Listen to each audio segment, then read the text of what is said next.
sakit. Ada sakit, ada izin. Ya, ada surat izinnya? Ada Bu. Bu. Wali kelas. Yang sakit ini ada surat sakitnya? Ada Bu. Oh, ya, oke. Jadi ada 3 orang ya yang tidak hadir hari ini.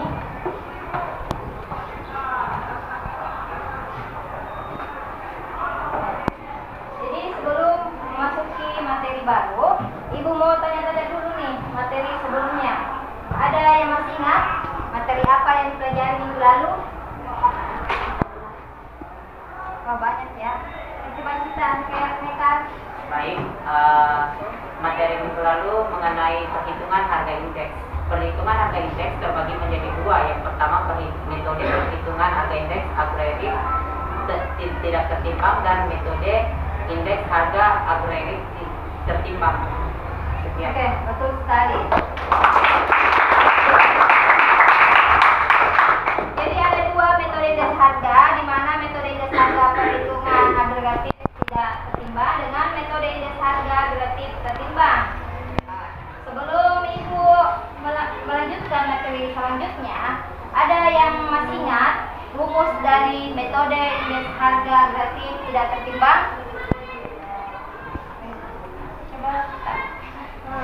Rumus metode indeks harga tidak tertimbang yaitu sigma PN per sigma P0 kali 100. Ya, betul sekali. Mana rumus dari perhitungan indeks harga agregatif tidak tertimbang itu adalah PN per P0 dikali 100. Itu sangat paling sederhana di antara rumus-rumus lainnya. Setelah itu ada lagi metode indeks harga tertimbang, di mana minggu lalu kita belajar tentang metode indeks harga tertimbang last price dan fast check. Di antara kalian siapa yang masih ingat rumus dari indeks harga agregatif tidak tertimbang untuk menggunakan metode last price? Wah, beberapa orang? Ya, coba kita nak. Rumus dari LSPS yaitu sigma PN dikali P0 dikali sigma P0 dikali P0 dikali 100. Ya, betul sekali.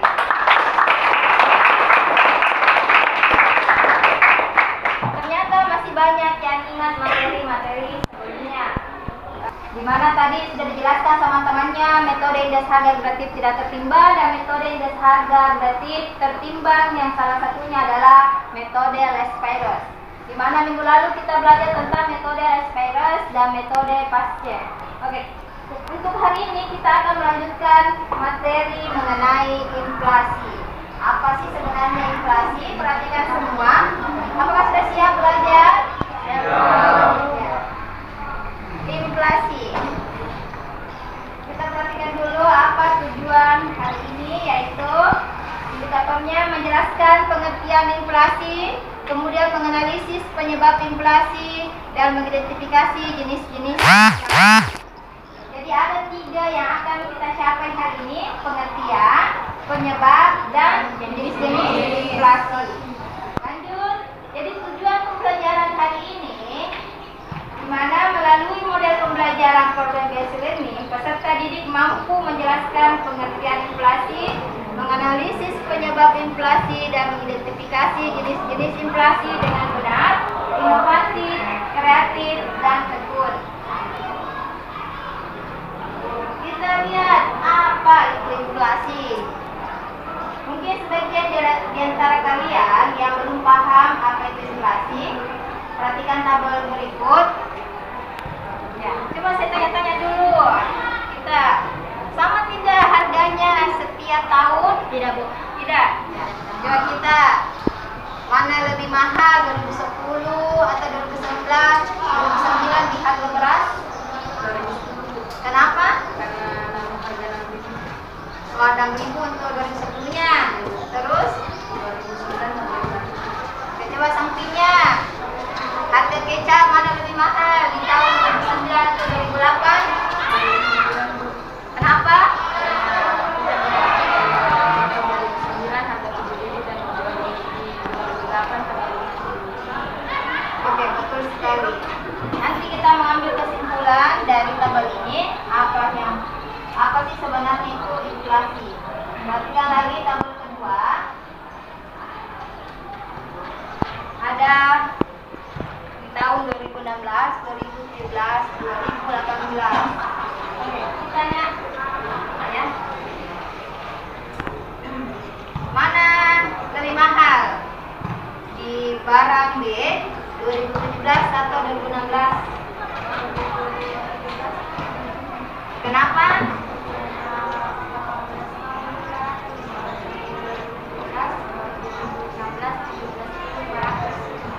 Ya, betul. Kemudian coba kita answer. Di barang D, mana lebih mahal, 2018 atau 2016? 2018 tuh. Kenapa?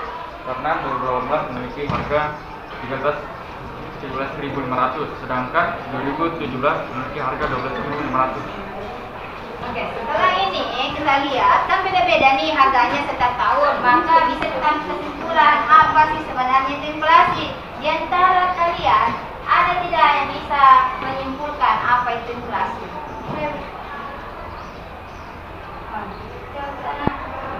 Inflasi adalah suatu keadaan perekonomian ketika harga-harga mengalami kenaikan. Kenaikan harga berlangsung dalam jangka panjang. Ya, betul sekali.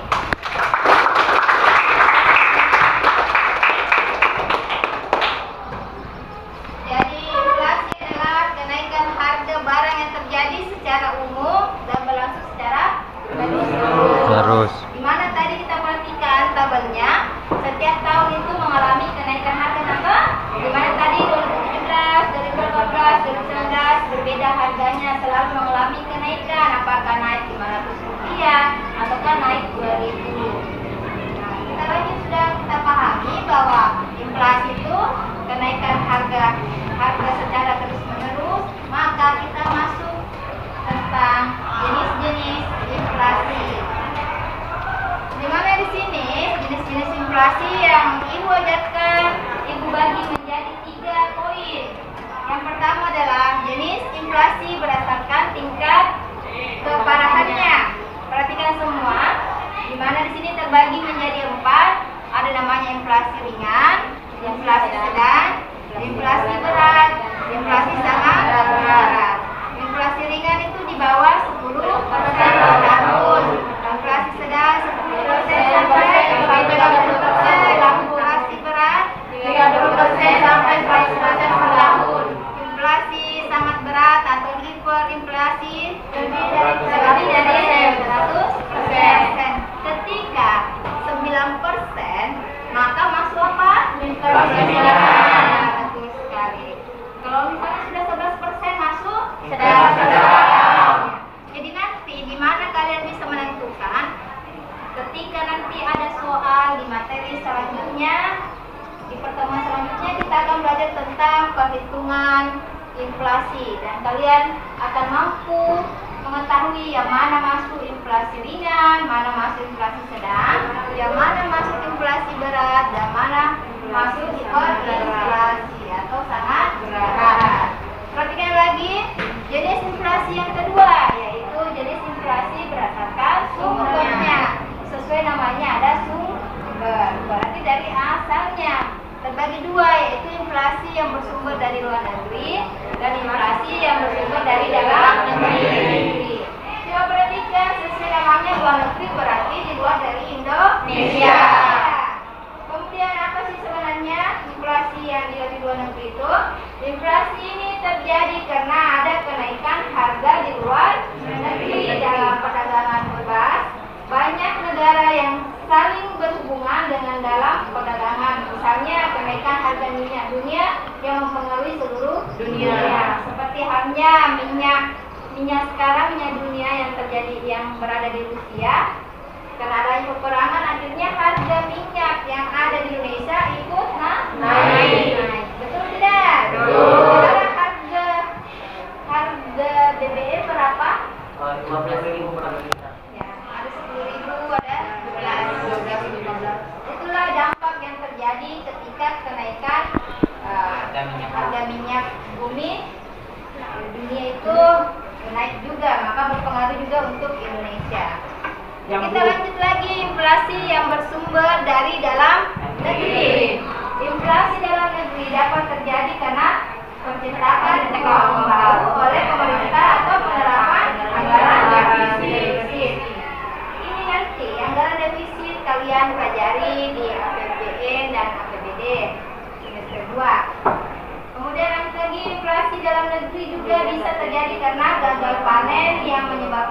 penawaran suatu jenis barang berkurang dan permintaan tetap. Kalau misalnya gagal panen, maka nanti kesediaan dari petani itu kurang kan? Kalau kurang berarti harganya pasti akan naik. Karena permintaan banyak tapi barangnya tidak ada, makanya nanti harganya naik. Kalau misalnya harganya naik, kenapa? Bisa menimbulkan yang namanya inflasi. Apa artinya tadi inflasi, nak? Kenaikan harga barang secara terus menerus. Jadi kalau misalnya banyak yang minta barang tersebut, kemudian barang itu tidak ada, bakal naik tidak itu harga barang? Ya, kalau naik kenapa bisa mengakibatkan munculnya inflasi. Jadi ini adalah salah satu jenis inflasi berdasarkan sumbernya. Lanjut lagi, jenis inflasi berdasarkan cakupan ekonominya. Jadi ada 3, yaitu inflasi tertutup. Terjadi jika kenaikan harga secara umum hanya berkaitan dengan beberapa barang tertentu saja secara berkelanjutan. Maksudnya cuma beberapa saja barang yang naik. Poin kedua, inflasi terbuka atau open inflation terjadi apabila kenaikan harga terjadi secara keseluruhan. Jadi semua barang-barang naik, karena misalnya gara-gara naik BBM, maka semua juga barang-barang yang ada di pasar itu naik. Kemudian poin ketiga, inflasi yang tak terkendali terjadi apabila serangan inflasi demikian hebatnya dan setiap saat harga-harga terus berubah dan meningkat sehingga orang tidak dapat menahan uang lebih lama disebabkan nilai uang tersebut merosot. Dipahami? Paham. Iya. Jadi ini kalau poin kedua, inflasi terbuka terjadi apabila kenaikan harga terjadi secara keseluruhan. Jadi misalnya kalau misalnya BBM naik itu, kenapa bisa harga barang-barang naik di pasar? Karena kalau kita ingin melakukan yang namanya perekonomian, dan perekonomian kegiatannya terbagi 3 ya. Ada yang masih ingat apa? Apa saja? Produksi, distribusi dan konsumsi. Di mana penggunaan BBM itu kita melakukan yang namanya distribusi, mengantarkan barang dari satu tempat ke tempat yang lain. Kalau misalnya harga BBM-nya naik, maka pasti juga itu naik barangnya tak, karena diantarkan dari satu kota ke kota lain. Jadi membutuhkan lagi biaya yang lebih, karena memang untuk mengantarkan saja barangnya harus mengeluarkan uang yang lebih. Paham tidak? Ya, itu salah satu contoh inflasi terbuka. Kita lanjut lagi. Ya, di sini ibu mau membagi menjadi 5 kelompok, di mana nanti setiap kelompok terdiri dari 5 orang. Jadi nanti ibu akan membagikan LKPD, lembar kerja peserta didik. Kemudian coba ini nama-namanya yang ibu bacakan. Satu kelompok semua. Muhammad Henry, Raninur, Sigit, Siti Aisyah, Siti Fatia satu kelompok. Kemudian Suci Ramadhani, Samia Ramadhani, Sakril, Amir, Sarmila, Sari, dan Widya satu kelompok. Ya, sudah sesuai dengan kelompoknya masing-masing. Jadi ini saya limpahkan untuk kelompok 1, ini kelompok 2, kelompok 3, kelompok 4, dan kelompok 5. Coba keluarkan semua papannya, papan kelompoknya, dan saya akan membagikan LKPD setiap kelompok.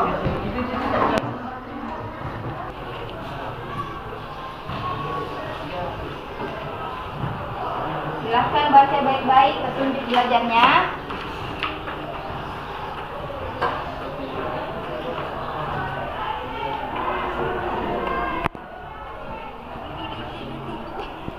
Masih ada yang belum dapat?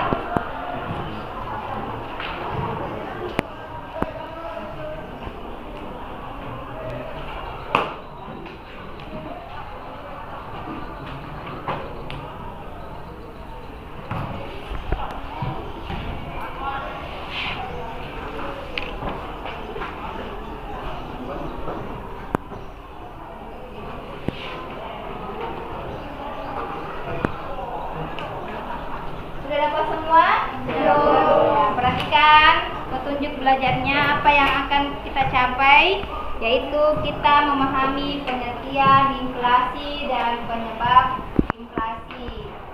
Perhatikan semua, buka datanya, lihat datanya.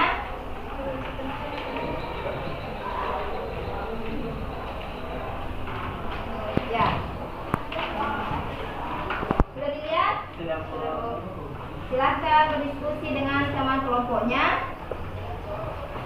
Usahakan semua aktif dalam mengerjakan LKPD ini. Oke, Ibu berikan kesempatan sekitar 30 menit. Silakan dikerja.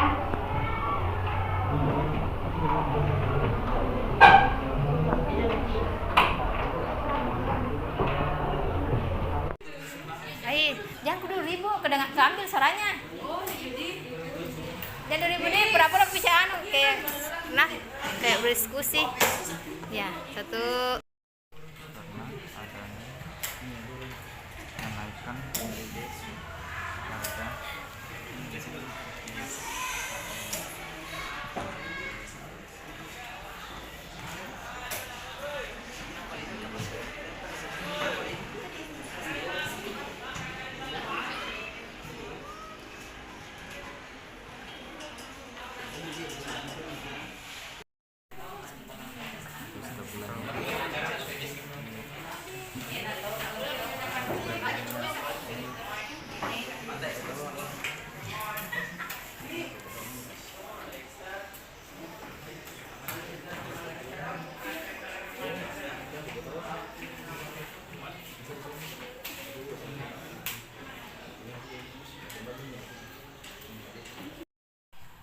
kenaikan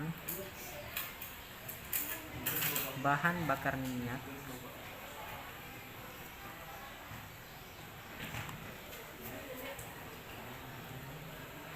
titik kenaikan biaya produksi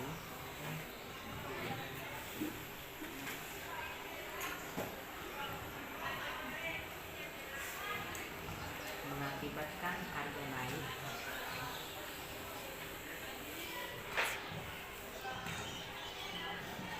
dan harga naik dan terjadinya inflasi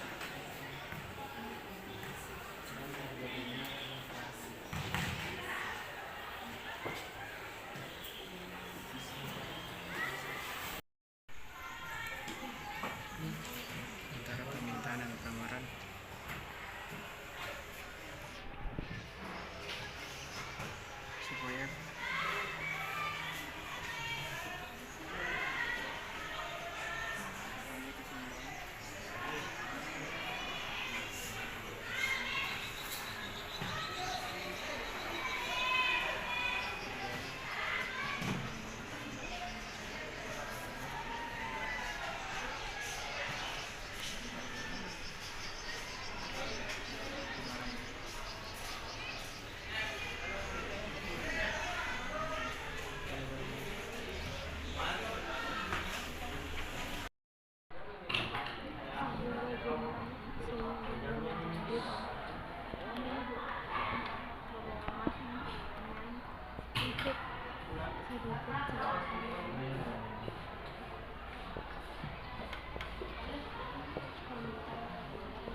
para produsen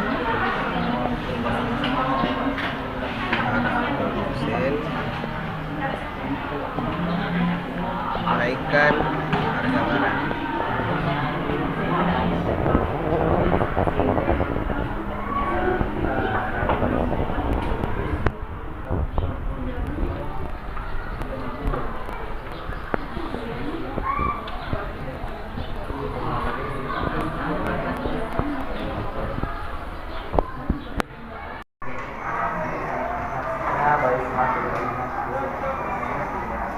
Bagaimana kelompok 3? Ada kendala dalam mengerjakan kelompok PD-nya?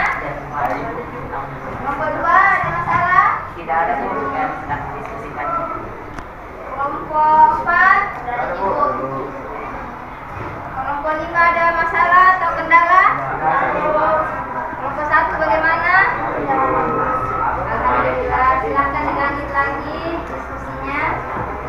Coba aktif semua ya.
Kenaikan permintaan inflasi karena permintaan masyarakat terhadap suatu barang lebih besar daripada penawaran barang tersebut sehingga terjadinya inflasi. Jadi kayak contohnya seandainya bahwa kayak hasil panen beras pada tahun 2018 tersebut memenuhi syarat yang ada di Indonesia, namun pada tahun 2019 tidak memenuhi syarat panen. Jadi misalnya harga barang di tahun harga beras tersebut di tahun 2019 18.000 per kilogramnya, namun di tahun 2020 terjadi kenaikan sebesar 20.000 per kilogramnya. Jadi beras tersebut mengalami inflasi atau kenaikan harga barang. Jadi bahwa inflasi tersebut adalah kenaikan barang secara terus-menerus terhadap suatu barang ataupun jasa. Mungkin itu dari istilah mengenai inflasi pada diskusi.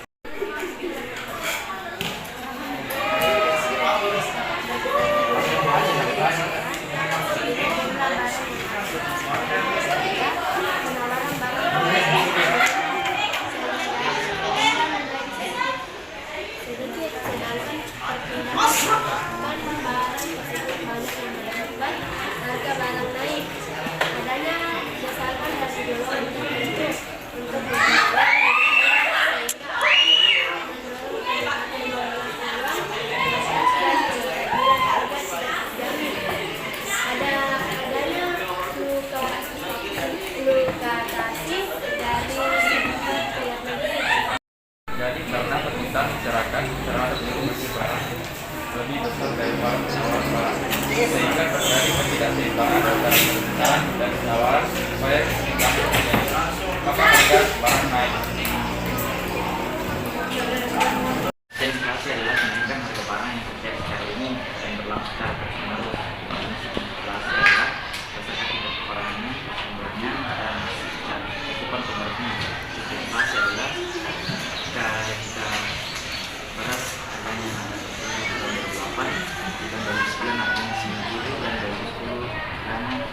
kebutuhan yang global pasaran dan petani situasi sektor luar negeri.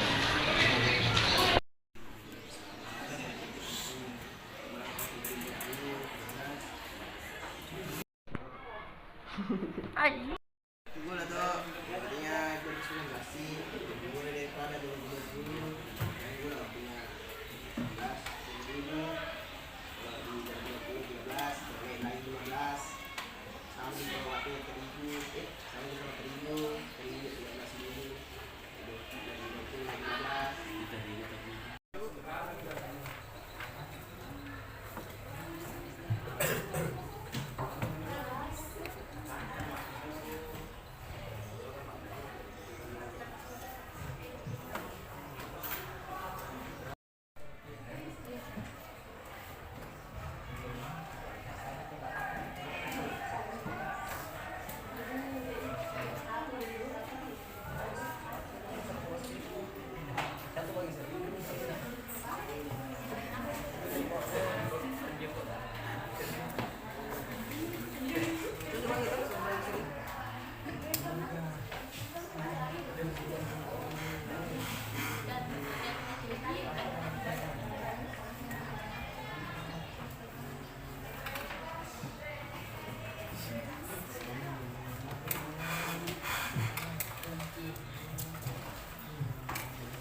Ya, waktunya habis ya.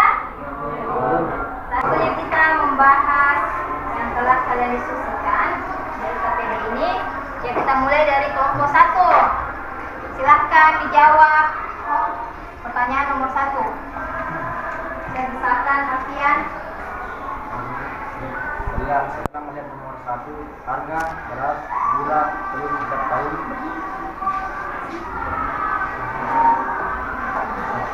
Nomor 1. Setelah melihat data nomor 1, harga beras, gula, telur setiap tahunnya berbeda. Hal ini terjadi karena adanya kenaikan harga setiap tahunnya. Bagaimana kelompok lain? Ada yang ingin menyanggah? Atau ada yang berbeda pendapat dengan kelompok 1? Tidak ada. Ya, memang sudah benar jawabannya ya. Kita lanjut lagi kelompok 2. Silakan dijawab pertanyaan nomor 2. Baik, jawaban dari pertanyaan nomor 2 adalah inflasi adalah kenaikan harga barang secara umum dan berlangsung secara terus-menerus. Ya, bagaimana kelompok lain? Ada yang beda pendapatnya? Atau ada yang ingin menambahkan? Tidak ada? Ya, kita lanjut kelompok 3. Silahkan menjawab soal nomor 3. Baik, saya akan menjawab dari nomor 3. Kenaikan permintaan demand full inflation inflasi terjadi karena permintaan masyarakat terhadap berbagai barang lebih besar daripada penawaran barang, sehingga terjadi ketidakseimbangan antara permintaan dan penawaran. Supaya keseimbangan terjadi maka harga barang naik. 2. Kenaikan biaya produksi. Kenaikan biaya produksi terjadi karena kenaikan harga bahan baku, misalnya karena keberhasilan serikat buruh dan kenaikan upah atau karena kenaikan bahan bakar minyak. Kenaikan biaya produksi mengakibatkan harga naik dan terjadi inflasi. Bagaimana kelompok lain? Ada yang menyanggah atau ingin menambahkan? Saya dari kelompok 2 ternyata dari pertanyaan jawaban dari kelompok 3. Silakan.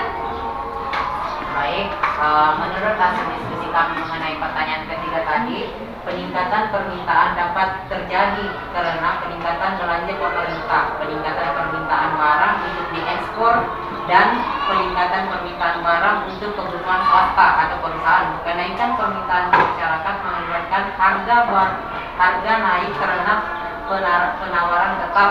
Inflasi juga dapat terjadi jika pajak diturunkan atau konsumen enggan untuk menabung dan suka membeli barang yang lebih banyak dan dalam jumlah yang terbatas. Mungkin itu dari jawaban dari kelompok 2. Ya, bagus semua jawabannya. Jawaban kelompok 3 sudah benar dan jawaban kelompok 2 juga sudah benar. Siapa lagi dari kelompok lain yang ingin menambahkan atau menyanggah? Saya Bu, menambahkan Bu. Oke, silakan. Baiklah, saya akan menambahkan jawaban dari kelompok 3. Yang poin kedua, kenaikan harga-harga faktor produksi yang menyebabkan kenaikan biaya produksi, mendorong produsen untuk menaikkan harga jual di setiap titik produksinya. Kenaikan harga jual ini akan mengakibatkan keseimbangan pasar berubah, di mana harga sekarang menjadi lebih mahal dibandingkan keseimbangan sebelumnya. Ya, betul. Bagus jawabannya juga Nadi, betul juga jawabannya kelompok 3, benar juga jawabannya kelompok 4, dan benar juga kelompok 2. Ya, kelompok 4, silahkan jawab soal nomor 3 juga. Peningkatan jumlah uang yang beredar dalam masyarakat artinya terdapat penambahan jumlah uang yang beredar sehingga para produsen menaikkan harga barang. Adanya pencetakan uang baru oleh pemerintah sehingga menambah jumlah uang beredar. Hal ini biasanya dilakukan pemerintah untuk menutupi defisit. Ya, kelompok 5, silakan menjawab soal nomor 3. Baik, saya akan menjawab pertanyaan nomor 3. Apa penyebab terjadinya perbedaan harga dari tahun ke tahun? A. Berkurangnya jumlah barang di pasaran, artinya jumlah barang yang ada di pasar atau jumlah penawaran barang mengalami penurunan, sehingga jumlah menjadi sedikit, sedangkan permintaan akan barang tersebut banyak yang berakibat harga barang naik. B. Adanya desakan dari golongan tertentu untuk memperoleh kredit murah sehingga akan mendorong peningkatan jumlah uang beredar dan kestabilan harga tidak terjamin. C.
Silakan.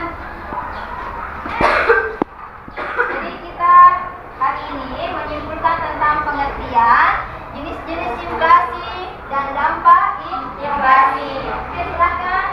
Kesimpulan yang bisa ambil dari hari ini adalah inflasi adalah kenaikan harga barang yang terjadi secara umum dan berlangsung secara terus-menerus.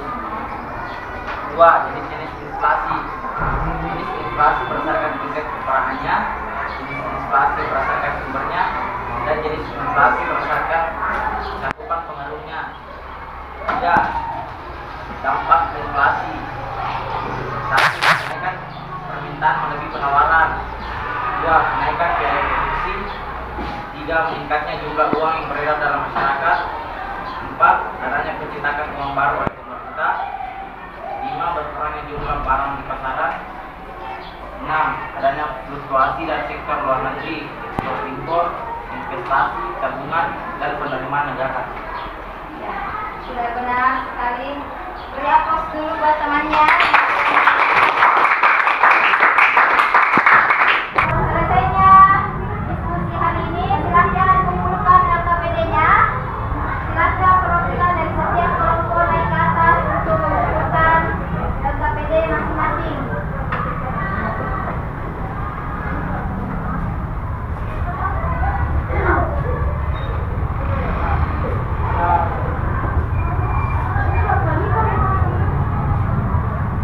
Sudah semua? Ya, ada 5 kelompok. Sudah ada 5 LKPD. Ibu periksa dulu ya. Mungkin sekian untuk hari ini. Terima kasih, semoga ilmu yang bisa kalian dapatkan hari ini bermanfaat untuk kedepannya. Memang betul menuntut ilmu itu pahit, tapi perhatikan nanti hasil yang kalian dapatkan sangat manis. Dimana nanti kalian bisa menjadi manusia yang berkualitas dan bisa mengambil sebuah keputusan yang lebih bijak, dan dimana kalian sudah mampu membedakan antara mana yang baik dan mana yang tidak baik.